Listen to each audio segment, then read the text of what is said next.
Turma do propósito, e aí, meu irmão? Jeremias capítulo 5, um capítulo da Bíblia por dia, orar todos os dias e viver 2026 como se fosse o último ano, são os objetivos do nosso grupo propósito. Jeremias capítulo 5, o Senhor procura um homem. No capítulo 4, nós vimos o rigor, onde o Senhor declara que o juízo viria de qualquer forma sobre aquele povo. E aqui no capítulo 5, nós vemos uma declaração do Senhor mostrando que ele não é tão rigoroso como imaginamos, porque ele diz assim: procurem. Eu estou procurando um homem. Se vocês procurarem, encontrarem nas praças, nas ruas, uma pessoa sequer que queira fazer a vontade de Deus, queira fazer a minha vontade, fazer o que é certo, eu vou perdoar a toda Jerusalém. E essa é a proposta. Jeremias fica alarmado e no princípio ele acha que isso é porque ele estava observando apenas os ignorantes, mas quando ele vai até as autoridades, ele descobre que elas também abandonaram o Senhor, não confiaram na sua autoridade. Isso para confirmar a tese que a Bíblia apresenta de que todos pecaram e precisam e carecem da glória de Deus. Você conhece alguém que acha que não tem pecado? Essa pessoa está correndo um sério risco. E Deus diz que não tem como prolongar sem que essa nação passe pelo juízo. Ele faz uma pergunta no versículo número 7, ele diz: como perdoaria eu isso? Como perdoaria isso? Eu alimentei vocês e vocês me responderam com adultério e com idolatria. Como vendo isso eu perdoaria? Vocês me trataram, ele diz aqui, vocês me trataram como um cavalo que está no cio, um cavalo não castrado, bem alimentado, que não respeita nenhum tipo de limite. Mas no versículo 8 diz: como garanhões bem fartos correm de um lado para o outro, cada um rinchando a mulher de seu companheiro. Ou seja, não havia nenhum respeito a Deus e nenhum respeito ao seu próximo. E eles viviam, o povo viviam em uma negação, dizendo assim: o juízo não virá. Por quê? Porque muitas vezes, irmãos, nós começamos a brincar com o pecado porque achamos que o pecado, por não ser explícita ou rápida a consequência dele, nós começamos a achar que o Senhor não vai nos punir, o Senhor vai permitir. O versículo 12 diz: negaram o Senhor e disseram: não é ele, nenhum mal nos sobrevirá, não veremos espada nem fome. Então há muitas pessoas que estão fazendo aquilo que é errado e estão bem, estão prósperas, estão gozando de saúde, mas a palavra de Deus nos diz que com o Senhor nós não devemos brincar. O sinal do juízo de Deus é que o próprio juízo do Senhor, da parte do Senhor, é descrito na Bíblia como repentino, como algo que vem sem que a pessoa espere. E é tão forte isso aqui dentro deste texto, que a palavra de Deus nos diz que eles ficariam sem lugar de proteção. Preste atenção, o texto nos diz o seguinte: que tanto na floresta, versículo 6, por isso um leão do bosque os matará. Então na floresta não tem escapatória.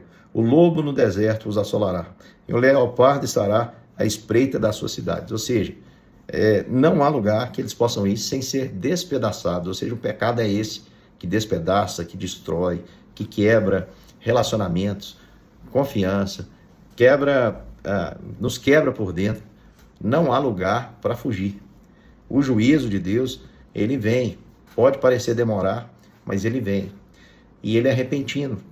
Quando a pessoa percebe, ela já está enfrentando o duro juízo de Deus. Quantas são as pessoas que, pecando, achando que não estavam experimentando o juízo de Deus, hoje percebem claramente a mão do Senhor, porque elas não possuem mais nenhuma lembrança daquilo que foi a paz que elas experimentaram quando estavam vivendo em obediência ao Senhor. E Deus, ele confronta esse povo, dizendo o seguinte: o mar me obedece e vocês não. Até o mar, na sua grandeza, obedece o Senhor, obedece os limites que Deus colocou, mas o seu povo continua ainda cheio de engano, cheio de vaidades, povo duro, de dura serviço, que não obedece. Até o mar obedece, mas o seu povo não obedece ao Senhor. E a razão disso os profetas daquela época, o texto vai nos dizer isso, eram profetas vazios, eram profetas como aqueles pastéis de vento. A Bíblia nos diz no capítulo que eles eram como mensagens vazias, profetas de vento, mas o Senhor está dizendo que a sua palavra seria como fogo. Então as palavras do profeta não traziam nenhum sentido, nenhuma edificação, não faziam nada porque eram palavras vazias. Mas o Senhor diz: já que vocês estão sendo assim, a minha palavra para vocês será como fogo. E nós sabemos que o fogo tanto destrói quanto purifica. E no final ele vai dizer a razão dessa nação está sujeita a um juízo tão duro. Ele vai dizer que os profetas e os sacerdotes, os profetas não falam a verdade e os sacerdotes dominam o povo. Então é um sistema perfeito, onde o profeta fala mentira, manipulando o povo, e os sacerdotes dominam sobre esse povo ameaçado, amedrontado. Meu querido irmão, que Deus possa abençoar a sua vida. Perceba essa realidade, aplique isso no seu coração. Todos pecaram e carecem da glória de Deus. O Senhor manda perguntar se achariam um, porque ele perdoaria toda Jerusalém. Seja alguém que anda em arrependimento e quebrantamento de coração. Não negue o Senhor, como esse povo negou no momento de fartura, foram alimentados pelo Senhor. O livro de Provérbios diz que a alma farta pisa o favo de mel. Não se esqueça, meu irmão, do Senhor nos momentos de grande bênção e fartura. Lembre-se que é o Senhor que faz todas as coisas acontecer. Não se contente em receber palavras de vento. Procure, busque a palavra da profecia, a palavra de Deus profetizada, que é as Escrituras Sagradas. Estude-a, leia, ame-a, até que ela queime o seu coração e não se esqueça do Senhor. Cuidado com a prosperidade que te faz esquecer com o Senhor e cuidado com o seu costume com a palavra. A palavra sempre tem que consumir, tem que queimar o meu e o seu coração, não se acostume com ela. E ao mesmo tempo, não seja conivente com o erro. Seja ele qualquer erro, principalmente daqueles que estão na liderança. Não seja conivente.